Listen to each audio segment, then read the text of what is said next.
alumnas y alumnos de tecnología de tercer grado de secundaria. Es un gusto que nos acompañen a esta sesión de Aprende en Casa. Aprende en Casa es una estrategia educativa que la Secretaría de Educación Pública creó para llevar a cabo trabajo colaborativo con la familia y reforzar los aprendizajes. Identificaremos las características de los procesos y avances de innovación a lo largo de la historia.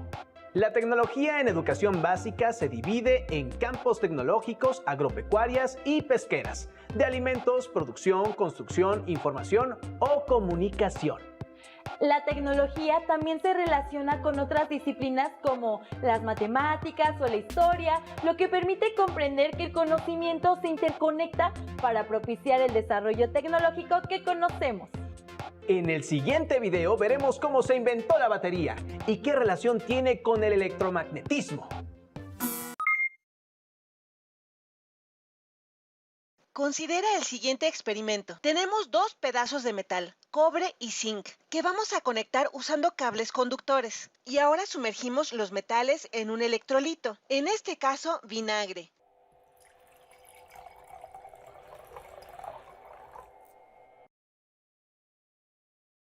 Observarán que se forman burbujas alrededor del zinc, pero no en el cobre. Los metales lucen diferentes de esta manera. Si ahora unimos los cables que conectan a ambos metales, algo cambia. Se empiezan a formar pequeñas burbujas alrededor de la terminal de cobre.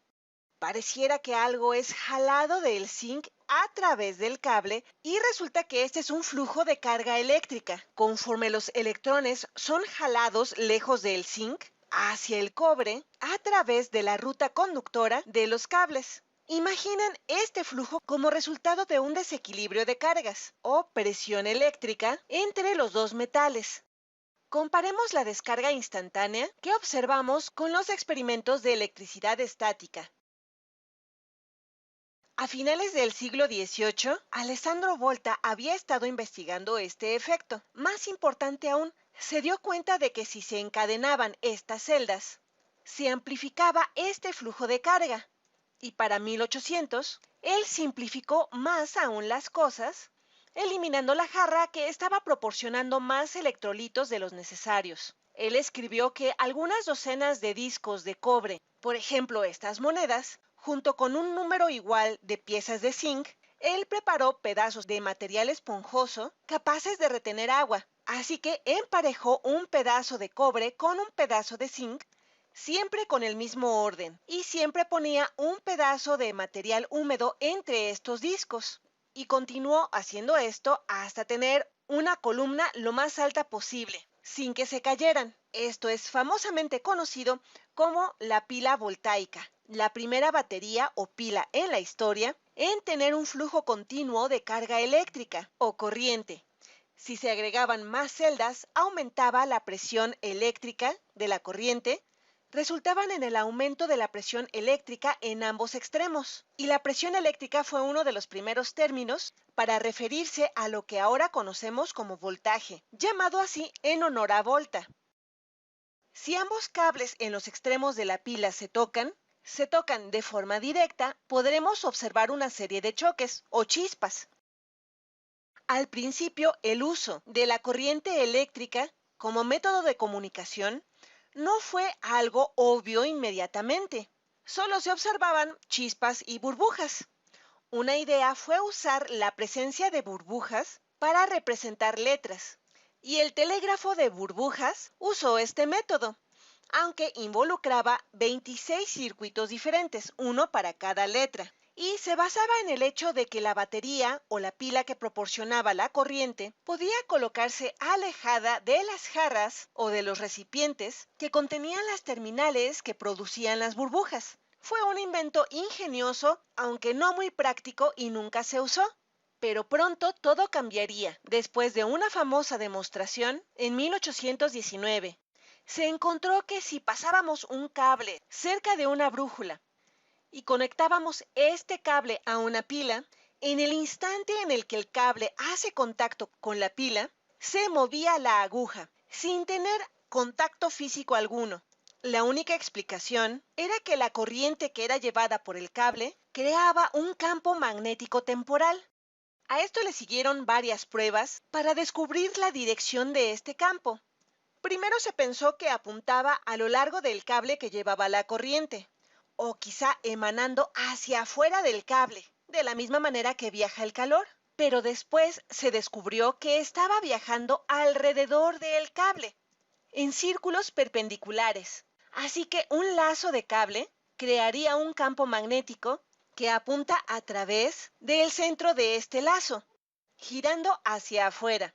Esto se convirtió en un galvanómetro, que se diseñó para detectar y medir corriente eléctrica. Simplemente era un rollo de cable o una bobina con una brújula suspendida en el centro. Cuando se aplicaba corriente eléctrica a la bobina o al cable enrollado, se creaba un campo magnético al centro del cable, rodeándolo por afuera, de manera que la aguja siempre apuntaba de forma perpendicular a la dirección de la fuerza, que se encontraba en equilibrio a ambos lados de la aguja. Y mientras más fuerte era la corriente, más grande sería el movimiento o el desplazamiento de la aguja. Y para 1824, William Sturgeon demostró una forma de aumentar la fuerza de este campo simplemente enrollando un cable conductor alrededor de un pedazo de acero, que podría ser un clavo. Se podría amplificar la fuerza magnética porque el acero es un mejor medio para apoyar la formación de un campo magnético. A esto le llamamos permeabilidad. Y al enrollar varias veces el cable alrededor del clavo, se puede aumentar la fuerza del campo miles de veces. Esto se conoce como un electroimán. Así que de pronto era posible crear un campo magnético que podía mover agujas con precisión y fuerza usando una corriente eléctrica aplicada a la distancia, usando un cable enrollado largo y una batería potente. En ese entonces, nuestra comprensión de la información estaba en sus inicios. Las personas pensaban en la información de un mensaje como el número de letras en un mensaje, así que la meta era intuitiva: ver quién podía encontrar una forma rápida de transmitir letras, y quien tuviera el sistema más rápido, entonces podría reducir el costo por mensaje para el receptor usando este sistema. Y una mina de oro esperaba para aquella persona que lograra hacer esto primero. Existen diferentes tipos de baterías, por ejemplo, de plomo ácido, de níquel cadmio y de iones de litio. Su utilidad es diversa: para el encendido de un automóvil, para que funcione el control remoto de la televisión o para que encienda un teléfono celular. La innovación de la técnica se observa también cuando ocurren conflictos bélicos. Aunque sabemos es mejor promover una cultura de paz entre las personas, comunidades, estados y países. Veamos el siguiente video. La Gran Guerra, que posteriormente fue conocida como la Primera Guerra Mundial, enfrentó a las naciones con intereses imperialistas. Grandes potencias como Gran Bretaña, Francia y Alemania, entre otros, deseaban dominar los recursos económicos de las colonias en Asia y África y someter a otros países. Una de las consecuencias de este enfrentamiento militar a gran escala fue que la industria de estos países se puso al servicio de la guerra y crearon armas que eran más rápidas y mortíferas, como ametralladoras, granadas, tanques, aviones, buques y submarinos e incluso armas químicas. Las armas químicas generaron mucho temor entre las tropas, pues se trataba de un arma misteriosa que causaba efectos distintos a los de las armas convencionales, y para protegerse de esos gases mortíferos se inventó la máscara antigás. Francia fue uno de los países que utilizó sustancias químicas durante la Primera Guerra Mundial. El agente químico fue lanzado primero con granadas de mano y después con granadas de fusil. No obstante, el volumen del agente tóxico era tan pequeño que su efecto era prácticamente nulo, sobre todo al emplearse al aire libre. En enero de 1915, durante la batalla de Bolimov, Polonia los alemanes lanzaron contra las tropas rusas miles de proyectiles que contenían bromuro de sililo, un gas lacrimógeno, pero las bajas temperaturas impidieron que el gas se vaporizara y el ataque fracasó. Fue hasta 1915, durante la Segunda Batalla de Ypres, en Bélgica, que las armas químicas dieron el resultado esperado. Debido a que el gas es volátil, para evitar dañar a sus propias tropas, los alemanes esperaron a que el viento soplara hacia su enemigo y lanzaron 170 toneladas de gas cloro contra esas trincheras. De este modo, consiguieron formar una gran nube amarilla de cloro que afectaba a la respiración de los soldados y después de largos minutos de agonía, morían ahogándose en sus propios fluidos corporales. Al mirar esa nueva forma de ataque, los soldados huyeron despavoridos. Este uso de gases químicos tóxicos por Alemania causó gran consternación, pues no solo producía daños físicos, sino también psicológicos. Por eso, fue necesaria la protección a gran escala contra los gases. En 1916, comenzó la producción de la primera máscara antigás, que consistía en un trozo de gamuza empapados en amoníaco y otros agentes químicos que neutralizaban el ácido de los gases. La tecnología mejoró rápidamente, proporcionando a los soldados máscaras más efectivas con filtros de carbón para neutralizar el veneno. El desarrollo de las armas químicas continuó durante la Tercera Batalla de Ypres. Los alemanes utilizaron unos 50.000 proyectiles cargados con el agente químico que fue bautizado como hiperita. Este agente químico también fue conocido como gas mostaza por el olor de sus vapores.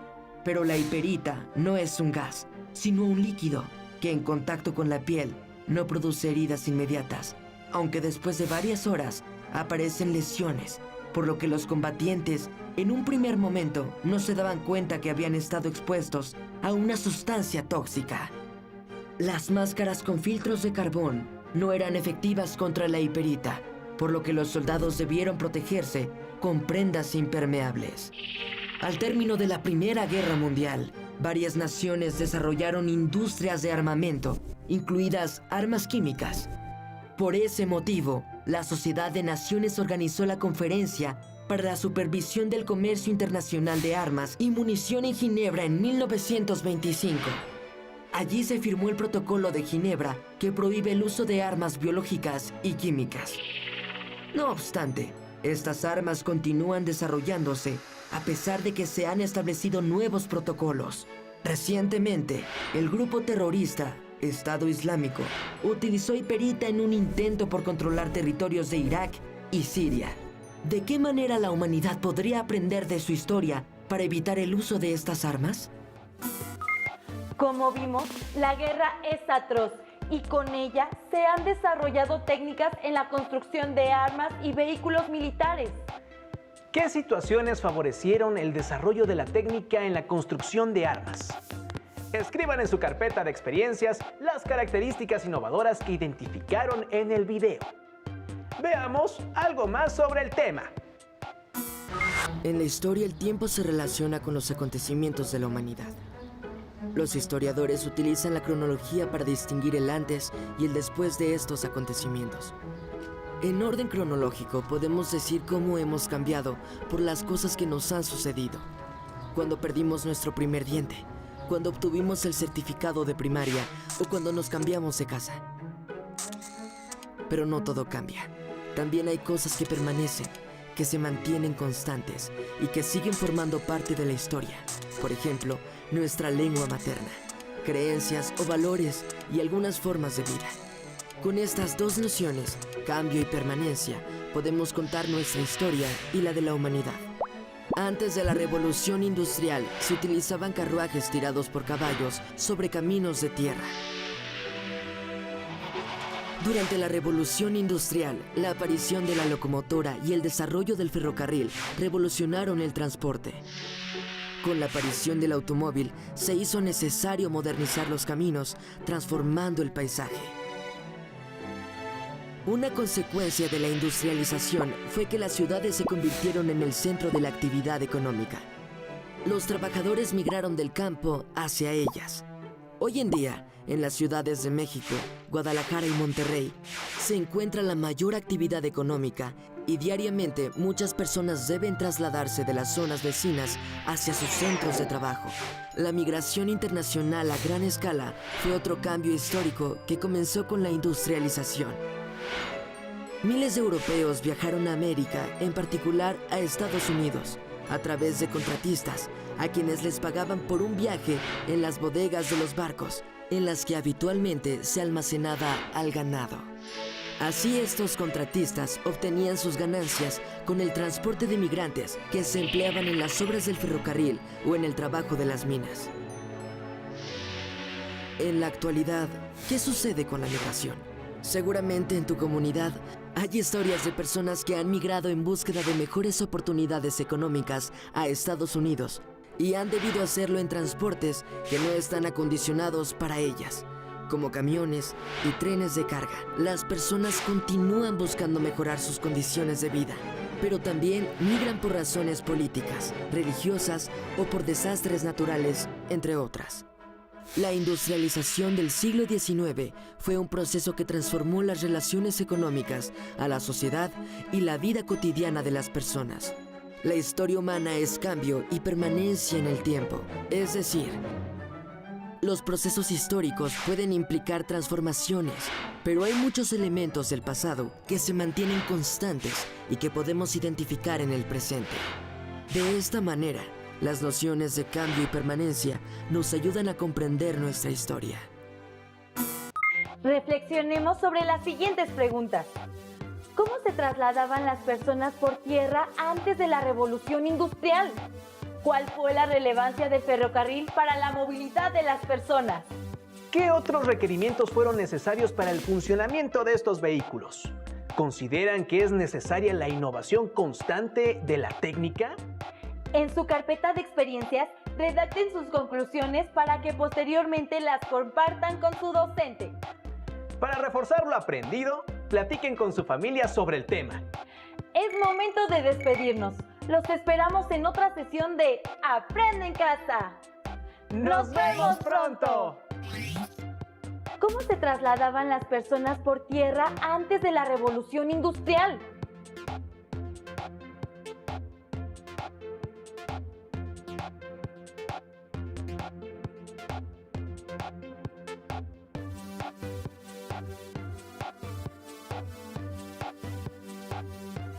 ¿Cuál fue la relevancia del ferrocarril para la movilidad de las personas?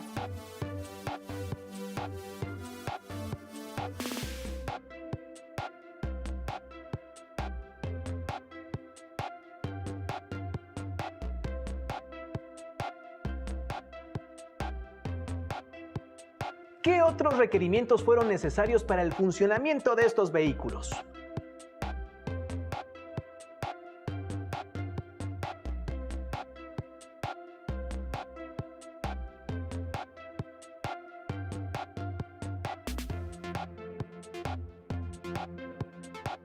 ¿Consideran que es necesaria la innovación constante de la técnica?